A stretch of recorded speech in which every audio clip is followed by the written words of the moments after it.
sacrificing thousands of soldiers in the process, just to keep Stalin happy.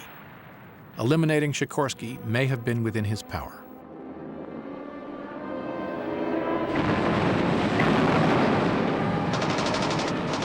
But Churchill would have known that Sikorsky's death would not end Polish anger with Stalin. In fact, Polish leaders besides Sikorsky may have been more determined to reveal Stalin's guilt. Sikorsky, at least, was a skilled diplomat who appreciated Churchill's dilemma. But if the death of Sikorsky really was an assassination, there is one more likely candidate with a personal hatred of the Polish leader.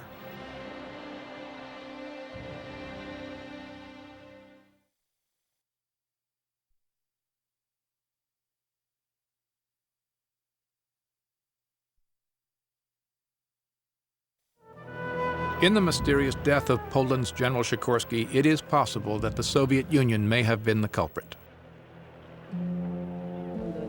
When thousands of murdered Polish soldiers are discovered in the Katyn forest, Stalin breaks off all contact with Sikorsky.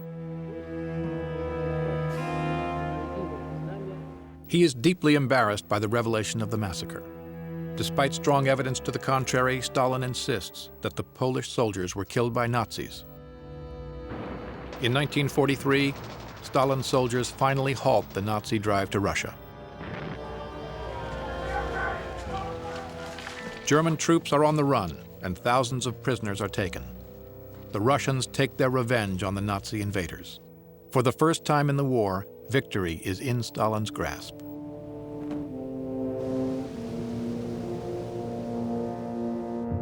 He begins planning his conquest of Eastern Europe, making the countries he liberated from the Nazis part of the Soviet Empire. That includes Poland, and it means crushing all local resistance.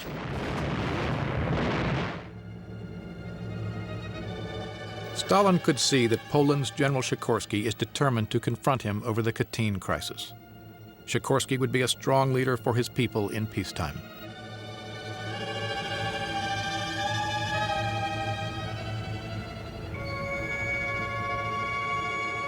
Having such a strong man in power after the war was over would present nothing but problems for Stalin. Especially if the Polish leader wins the support of Churchill, who is already suspicious of Stalin's plans. Churchill would be sympathetic to Sikorsky's demands for independence. It seems likely that these concerns might have led Stalin to plan Sikorsky's death. But how could Stalin get to Sikorsky? A window of opportunity is provided by his flight to the Middle East. On the same weekend Sikorsky lands on Gibraltar, the British governor of the Rock is entertaining the Soviet ambassador to Britain.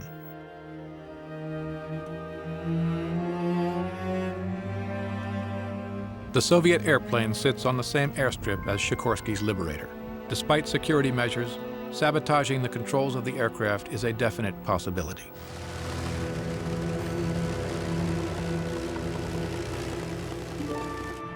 During later questioning by investigators, the pilot of the Liberator states that before the plane hit the water, he could not pull it out of its dive. The steering column was blocked, a strong suggestion of sabotage. Yet even more interesting were the individuals who were on Gibraltar the day of the doomed flight.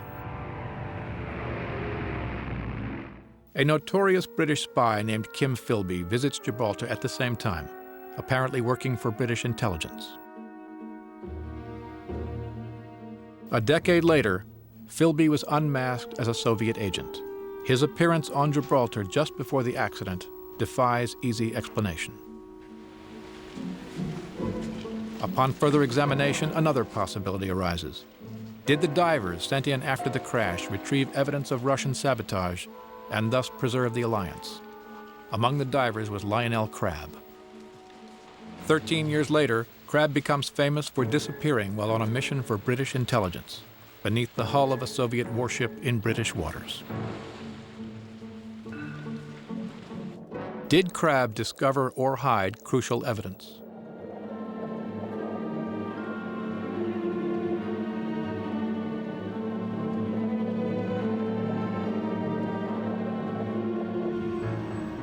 Yet recent research at the Public Record Office in London revealed exclusively here for the first time suggests there may be a third suspect in the mysterious death of General Sikorsky.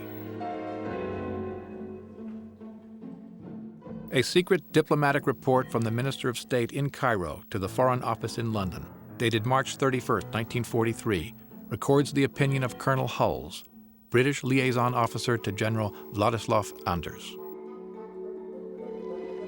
According to Hulls, the majority of the Polish army in the Middle East believed the Polish government in London was made up of yes-men. They were profoundly unhappy with Sikorsky's lack of criticism against Stalin regarding the fate of their comrades and families in Russia.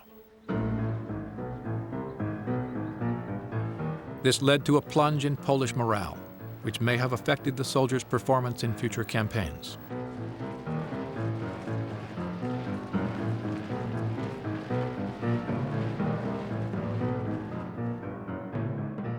Hulls reported that Anders was aware that during the first week of March, a meeting took place somewhere in England between Sikorsky and his close political associates to consider the arrest of a number of Poles and the dismissal of Anders.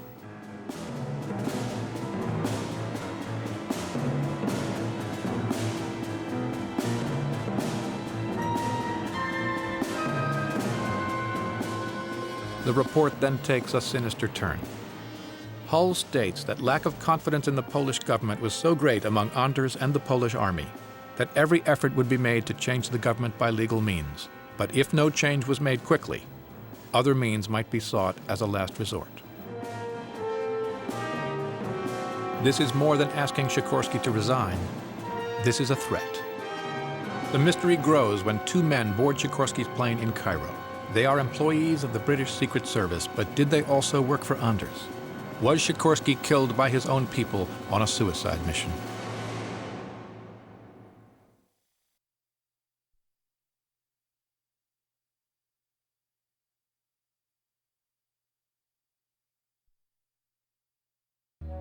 There is another possible solution to the mysterious death of General Sikorsky.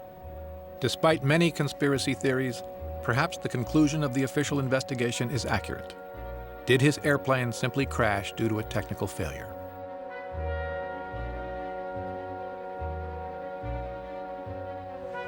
Many years later, another witness comes forward. Patrick Bronte Hearn had been a wireless operator in Gibraltar at the time of the crash.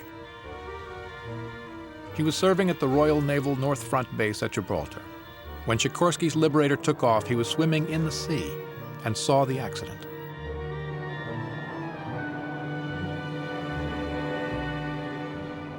Bronte Hearn states that the RAF runway was notoriously short and that Sikorsky's pilot could not reach full power fast enough. It was a problem that affected many pilots on takeoff. The Liberator, with its high wing loading, had a reputation for being difficult to fly with a full load.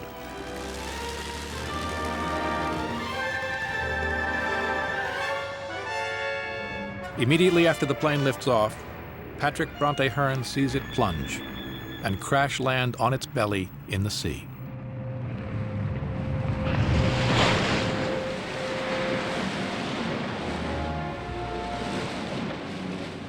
He swims to the downed plane. By the time he reaches it, searchlights and rescue dinghies are on their way. He returns to his ship, where he is immediately interrogated by a Polish wing commander. He insists that the plane simply did not reach full power. Bronte Hearn believed that Gibraltar's short runway was to blame for the crash, instead of sabotage by a foreign power and a team of spies.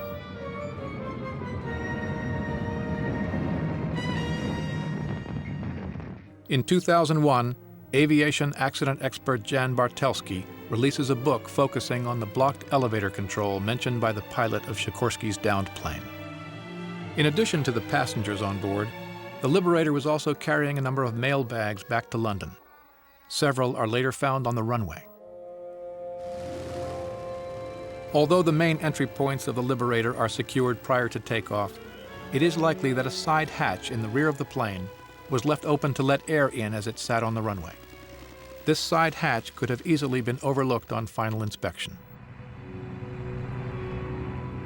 The surface of the Gibraltar runway was in poor condition, and the Liberator must have been bouncing as it taxied. One of those bounces could have opened the unlocked side hatch.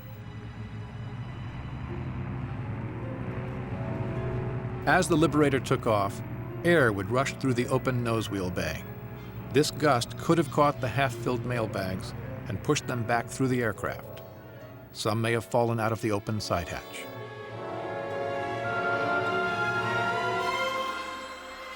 As bags were hitting the ground, one could have caught in the gap between the plane's elevator and the horizontal stabilizer at the rear of the plane. This would have been enough to keep the control column from working properly.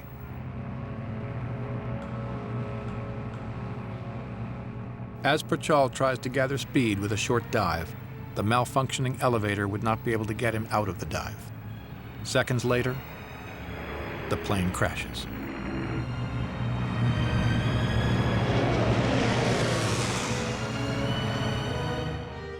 Is this the cause of the accident that killed General Sikorsky?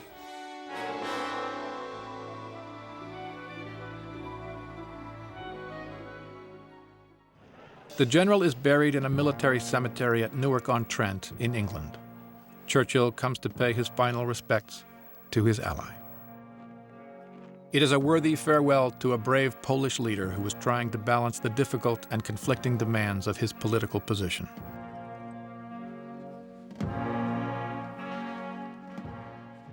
Despite any suspicions they may have had, Sikorsky's warriors continue to make a vital contribution to the Allied war effort. They fight throughout the liberation of Western Europe and finally achieve victory.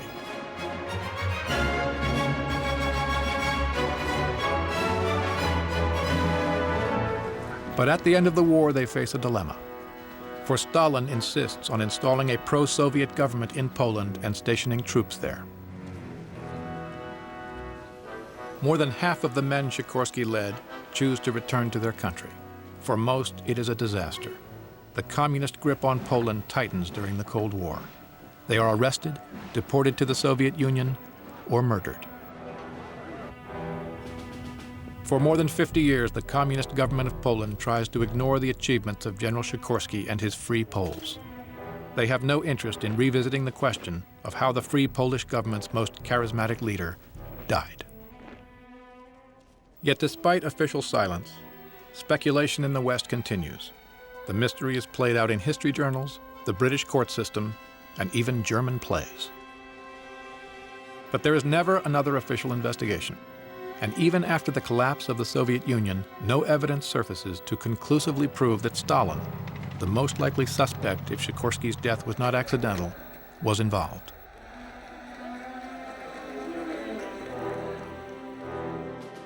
As the leader of the Free Polish government in Europe, Sikorsky's final wish was to be buried in a free Poland. In 1993, following the end of communist rule in Poland, his wish is honored. His body is removed from England and flown to his homeland. The general is reburied in Wawel Cathedral in Krakow, the ancient seat of Polish kings. His memory remains alive in the country that gave him refuge and the means to fight back. The uniform Sikorsky wore on his final journey can be seen today in his wartime office at the Polish Institute in London. And in the year 2000, a statue of Sikorsky is unveiled outside the Polish embassy in London. Polish politicians used the opportunity to repeat the question: who killed General Sikorsky? The true story of the tragedy remains elusive. Many people wanted him dead. But there are no easy answers. A disastrous flight prematurely ended the dramatic career of one of Poland's greatest leaders in the dark waters off Gibraltar 60 years ago.